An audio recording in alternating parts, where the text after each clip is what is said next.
So we were a wee bit late to the party in Ireland. So most other countries would have a biological records centre, and most did. We didn't. And then it was thanks to the sterling work, actually, particularly of Liam Lysart, who was in the Heritage Council at the time and fighting for a biological records centre for Ireland.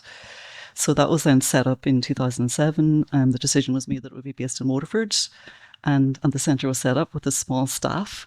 The early days, God, it's like anything, isn't it? You start something new and everyone's trying to find their feet and decide what's the best way to do this. We were really fortunate that we were linked to a company called Compass Informatics. We were sort of ahead of the curve, so they helped us get all the technology in place, the digital systems that will let us collect biodiversity data and share it with the public. So a lot of the early days were spent just putting in place those systems, deciding what we would do. It feels like another world now when I think back on it, to be honest.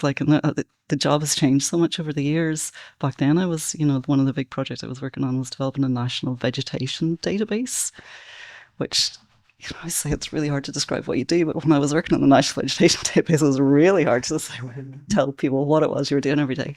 But at the same time, so important. So it was about collating. The early days, obviously, were hugely focused on just collating good quality data and figuring out how to store it properly, how to share it properly. And then, because we did that, I suppose, and got those baselines in place, then we were able to move forward and develop kind of the added benefits that we've been doing since.